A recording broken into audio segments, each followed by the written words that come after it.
Hi everyone, welcome back.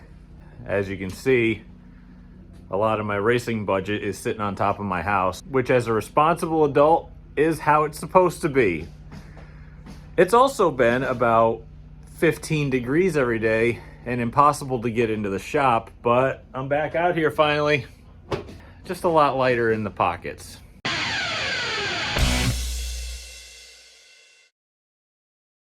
I really want to apologize before we even start about not having videos out lately, but you know, it's been too cold to work.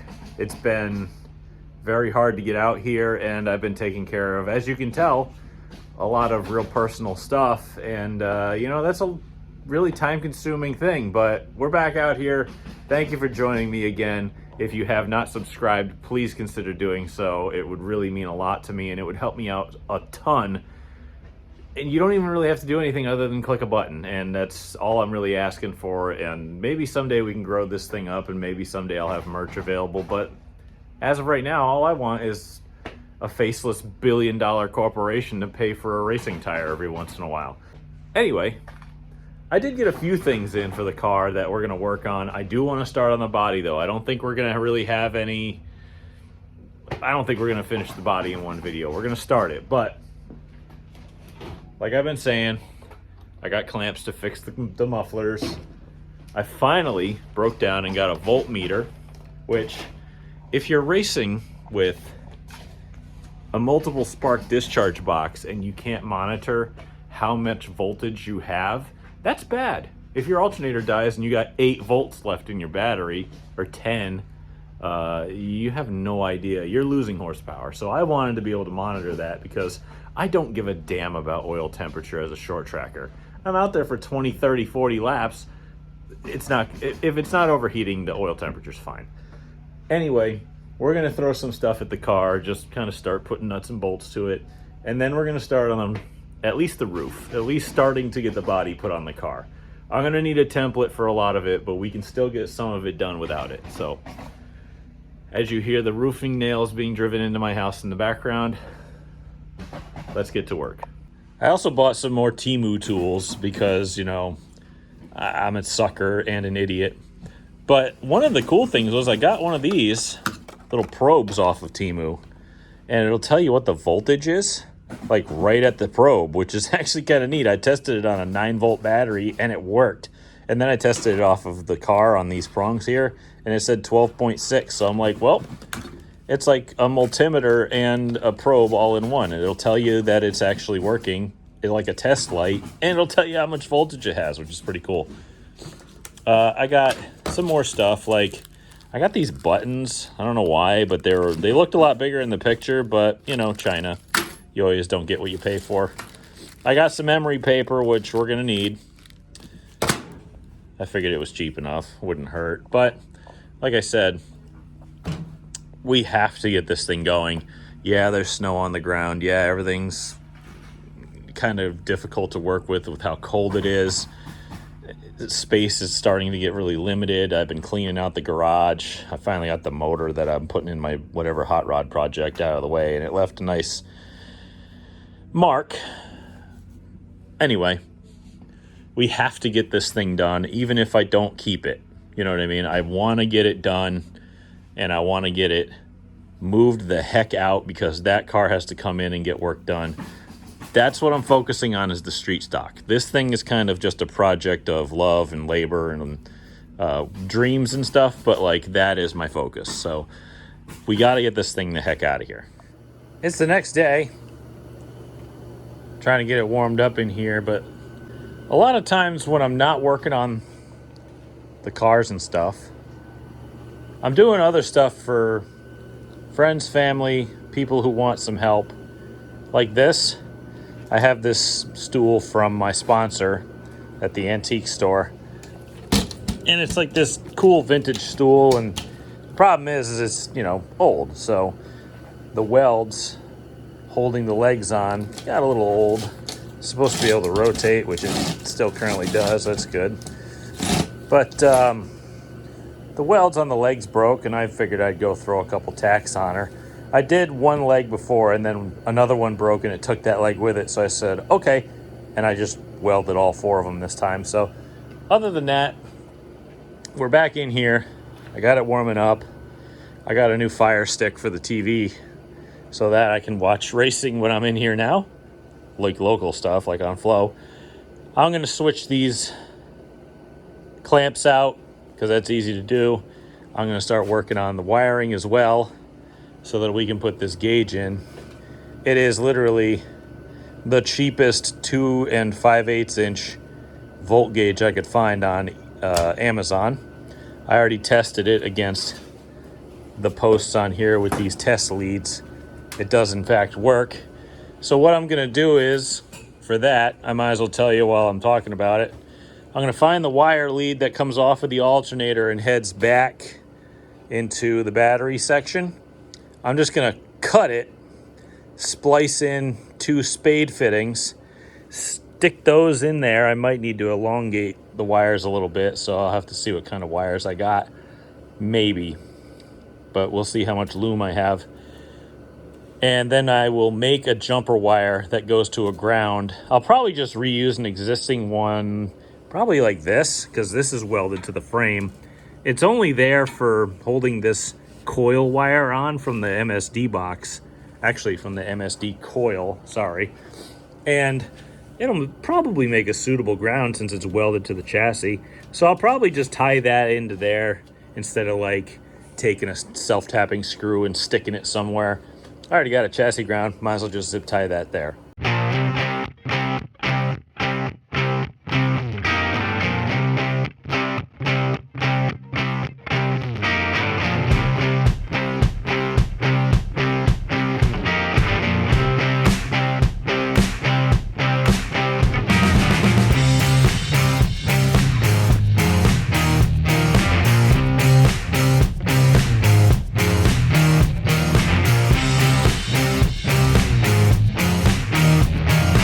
That's way better. I can actually grab onto it and it doesn't wiggle anymore. That's the correct one. All right. Little difficult putting them on because, you know, they're poorly made, but at least they're stainless steel and they're not going to come off. Now to move over to the gauge cluster. Get this thing kind of hacked apart and put together properly with some connectors. I got to go dig out of the electrical box. And we can take this useless oil temp gauge out.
So if you saw it in the time lapse, I made the executive decision to not interfere with the charge wire off of the alternator.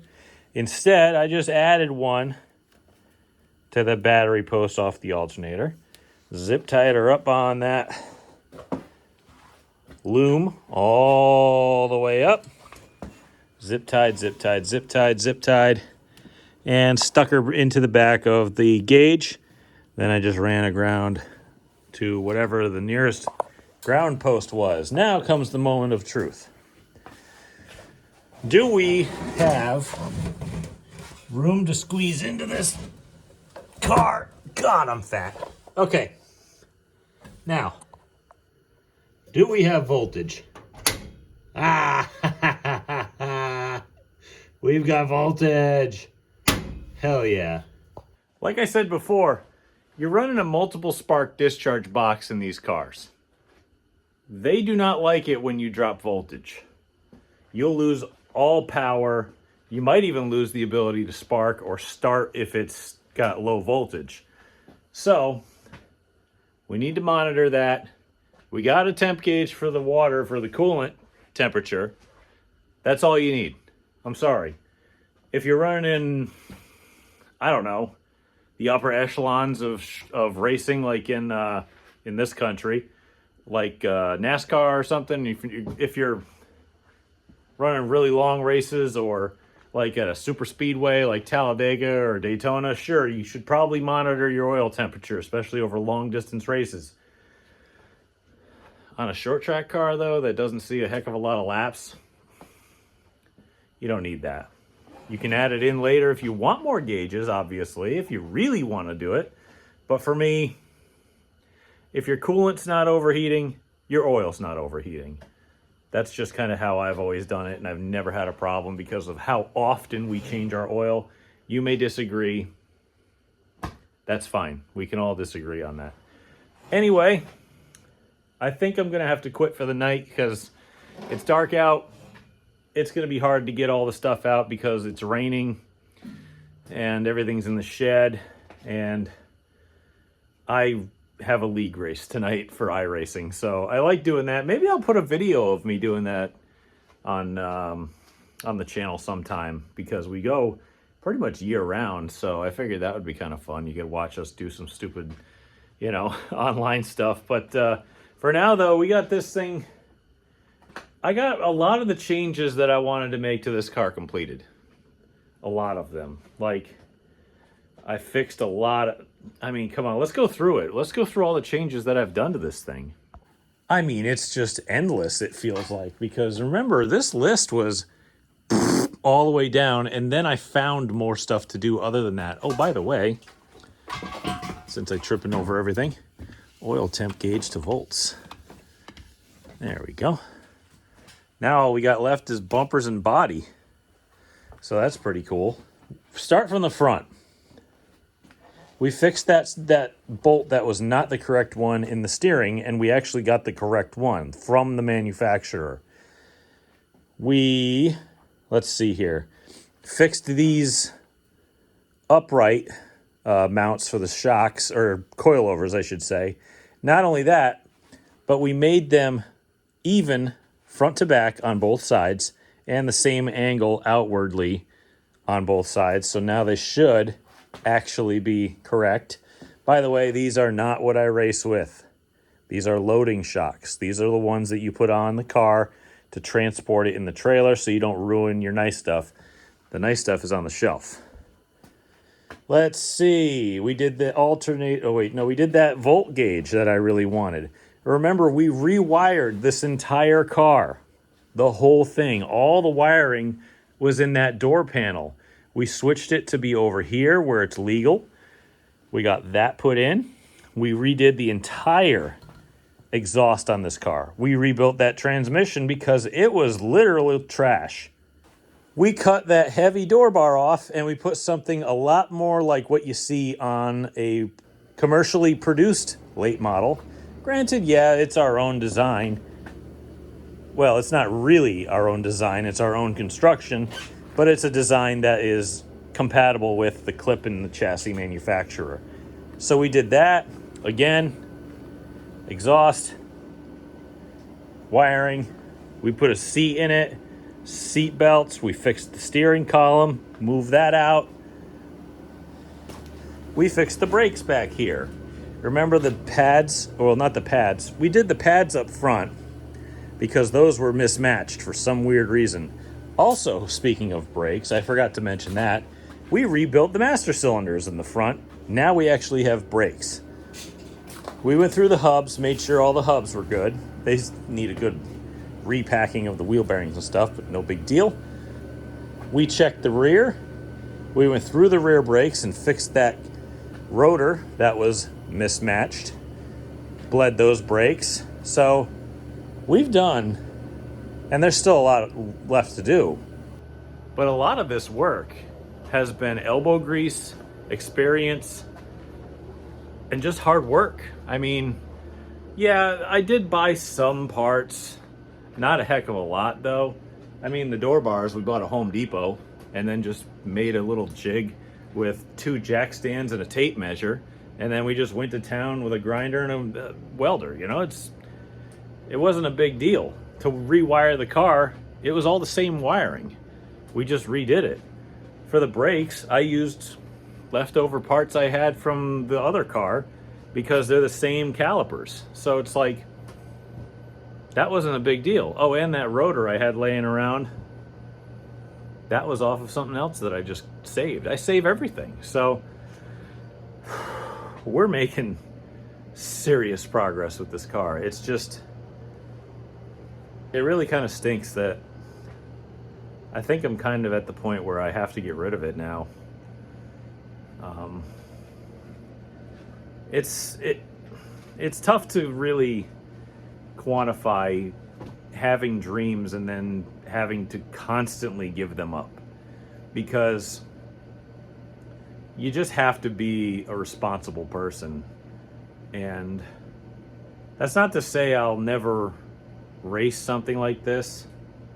It's just to say that, you know, I really wanted to, but in reality, at least I still have racing. I still have my other car. I still have the opportunity to maybe even upgrade that. Maybe I'll win again someday with that car, because that's kind of my bread and butter. We figured out a lot wrong with it. And at the end of the day, yeah, you can have your dreams of racing the stuff that you've always wanted to race and stuff that came off of, you know, an assembly line as a race car, not as something that was going to take an old lady to a grocery store. But the reality of life is that if you're a short track racer and you race weekly, you get the same exact size trophy for the top division as you do for the bottom division. You get paid differently, but on scale, you're not making money either way. So it's like, if I got to do something, I'll do it.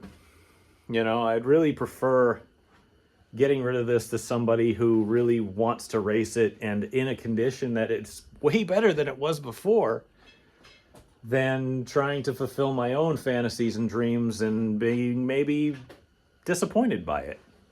I'd really rather be happy with winning in a street stock than running.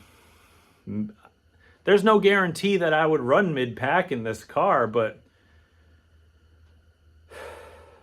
the harsh reality of racing is that I probably would.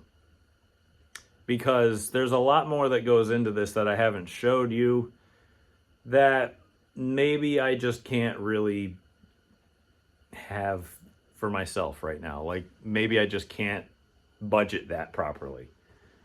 So there's a time and a place to have dreams, and it's like, well, the ultimate dream was to do this professionally. That never happened. And never will. So what's the difference between racing a late model and a street stock? Success is so much better than struggling, and I'm all done struggling. If I sell this, it offers me the opportunity to buy a new chassis for the street stock. And I'd really like that, because I've never raced anything new in my life. So enough talk. We can go wax philosophical later. This thing's ready for a body. It's the next day. I got plans for this thing behind me before we finish this video up, because you'll see why I can't finish the body in one video, and it's a pretty good reason. But I did a little decorating. Now, I'm not what you would really call a big beer drinker. These were Christmas gifts, and I still have pretty much 7/8 of the box left. But apparently online you can find these, which are essentially just knockoff. Well, they're not knockoff, but they're LED fluorescent beer signs. And I figured, you know, I'm not exactly what you'd call a connoisseur. So I figured I'd redneck the place up a bit, because why wouldn't you want your disgusting garage to look classy in any way? This is racing. We need to have some low-class things put in here. So we got one put up, and it's pretty much all I drink because I don't drink beer and I don't want to get fatter on it. So not bad. Maybe they'll sponsor me. Doubtful. But they're really bright and they look kind of cool. So, and they're actually really cheap, but I won't tell you where I find them. So trust me, you can find them. Either way, I gotta go grab that roof, and it is raining. It's gonna be raining for the next 4 days, so I don't really have a choice. Can't just sit here and wait the rain out. I gotta clean the car off and get ready for this thing to accept its old roof.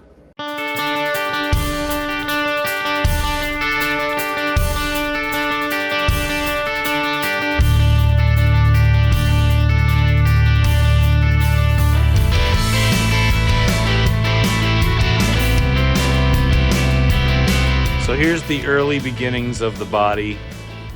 Obviously, everything I get is used. I have a window for this that I have to find now. I don't know where it is. But everything is wet because the shed that I put it in had a tree fall on it within the first 2 weeks of me owning it. It's one of them little temporary canopy type sheds. And of course, the pine tree falls through it.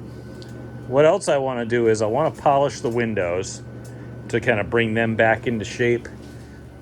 And they got to dry off. Everything is soaking wet. And like I said, you got to polish these windshields and windows and stuff, which I can do. It's not a big deal. I got some really, really fine polishing materials. So we can't exactly put that on yet. Or I can just take the windshield off and do that real quick. And then we'll put it back on and refasten everything. But I really want to get that nice and clean, but everything has to dry off first. This cowl panel here has seen some use. It's cracked. It's got a whole bunch of holes in it. Yeah, like lamination starting to come off. But what I got, these panels, by the way, this stupid little windshield cowl panel is like $300 and something. It's incredible how stupid the prices are on things. So what I did is I got 3M fiberglass repair kits, 2 of them. I'm going to heat the garage up, heat up my work surfaces, clean up all the garbage here, build a little template under here and clamp it on, sand it and re-glass and fiber everything, and then just paint it. Because it'll still be really strong if I do it right. And I won't have to spend $300. Instead, I've spent like $40 on some fiberglass repair kits. But like I said, that's like the only real repair that needs to be done is this. All the fenders I have are actually really clean. The nose I have is really clean. The quarter panels are like brand new. They're a little scratched, but like that's just transport. And yeah, it's just a little bit scratched, but if you throw a wrap over it, it's no big deal. There's really nothing missing. I got a nice rear panel for it. The deck panel is fine. Who knows? Maybe I'll just buy a panel for that. I don't know. But this is what you're looking at for the body. I might have to make a deck piece here, which I'd have to look into. I think it's missing, but I'm going to have to look into that. Nothing's fastened down, by the way, so I think I'll just kind of... Yeah, there we go. So that's where we're at.